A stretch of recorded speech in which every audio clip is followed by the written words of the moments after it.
give you an opportunity to ask questions, also to give you an opportunity to give us input. We are excellent at making and selling craft beer, and we have some expertise in building a brewery. But we have lots of partners helping us do that, and the community is also a partner of ours. You are experts in your community, and you have a responsibility, in my opinion, to give us input on how we could be doing this project better. So, thanks again. With us up front is Alan. Alan is with Adelson and Peterson, our general contractor. We also have a couple fellows in the audience, Dave Rose and Jared, also with AP. We've been partnered with them for over a year now, and it's going quite well. It's a great relationship, both when we're working and when we're just hanging out, and so we're really proud to be working with them. Alan's going to talk to us about the project schedule in detail.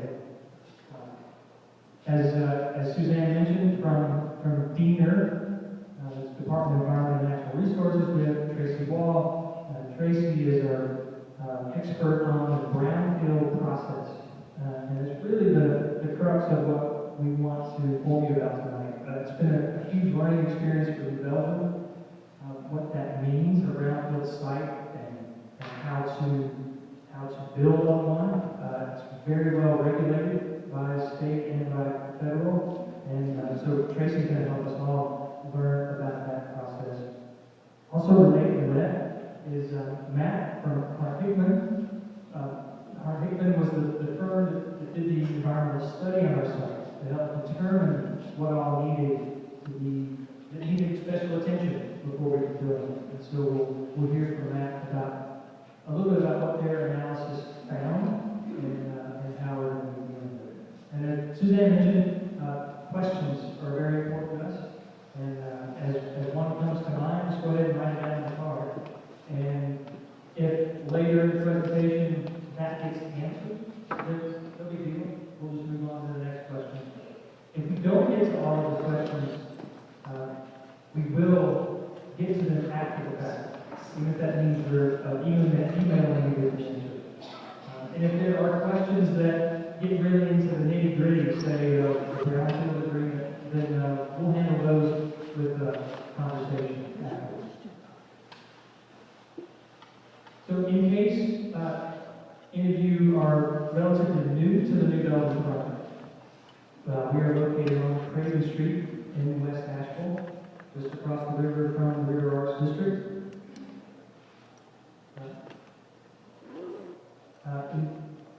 This site was 3 parcels that were stitched together, so altogether it's 18 acres. By the time we are making beer at capacity, which will be about 2018, we will employ 140 people.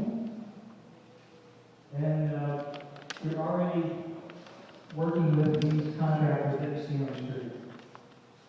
At our peak in the construction part of the project, we'll be or is that peak, or is that we will have 400 plus construction jobs total over the course of the project?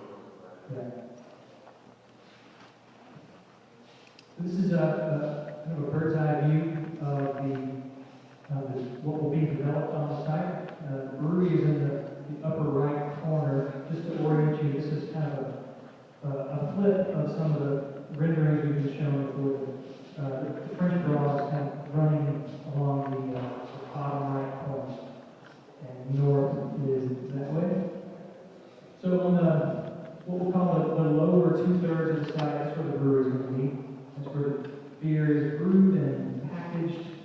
And then the upper part of the site where the mini storage buildings were, that's where our liquid center will be, which is a tasting room and tour facility. And then separating those sections of the site is a stream for runoff from the part of the Iwana neighborhood, and the restoration of that stream will be part of this project.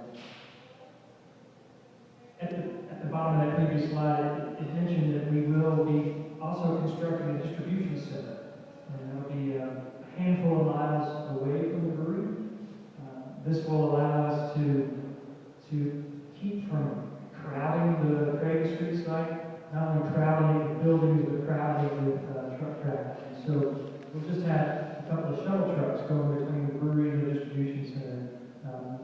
We'll store raw materials there, and then as we create the beer, we send it pallets of beer to the distribution center, and then from there it goes to all of our customers in the Southeast. We should be able to announce where that's going to be in the next few weeks. And I think I've been saying that same sentence for the past couple of months. So to those of you that heard it, I apologize. We are really close.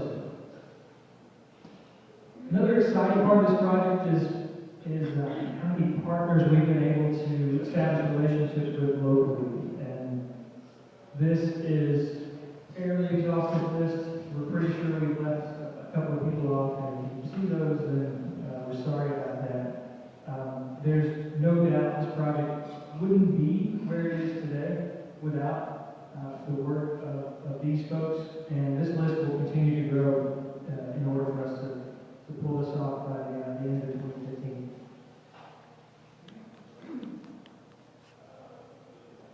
So this is just high-level schedule, and Alan's going to dig into the construction schedule in detail. The deconstruction is the phase that we completed last year. That's essentially taking apart the existing structures that were on the site. Most of those materials we were able to salvage, and they're in storage, and we'll show you a picture of that in a minute. So the deconstruction was completed, and then some of you may know that then the construction part of the project we put on hold for 8 months, and we were doing most of the work back in Fort Collins, designing the building a bit more, designing the distribution center, and designing the brew process as well. And now, effective at the end of November, our construction process is back underway. We're in the middle of site preparation, and really that is where the groundwork agreement comes into play. We're taking care of instances where the site was not used properly in the past. We'll learn more about that tonight. And we'll be raising the site out of the floodplain, about 6 to 8 feet of dirt in some places. And then the building process will start late spring, summer, and go for about a year and a half. We'll be brewing beer by the end of 2015. And in order to pull that off, our first round of hiring will start in about a year from now, and we'll start hiring for that part of the process. Speaking of hiring, in 2015, we're looking at about 50 to 75 positions that we'll hire throughout the year.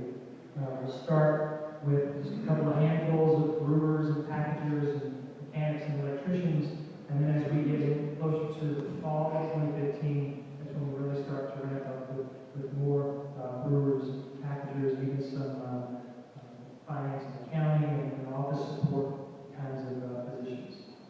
And then every year thereafter, as we continue to make more beer at this brewery, on average we'll hire about 20 people, all the way through about 2019.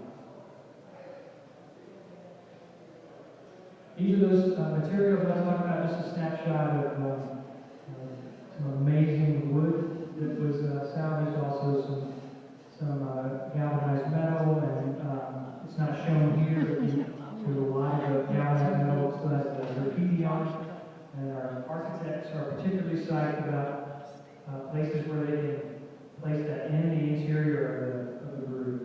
So we're hoping to use half to maybe even up to 2/3 of everything that we pulled off that site. And what we can't use, we're in some way going to make that available to the community, whether it's by lottery or we don't know how we're going to do it.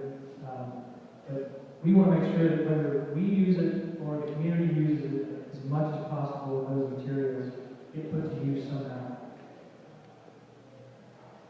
Okay, Alan?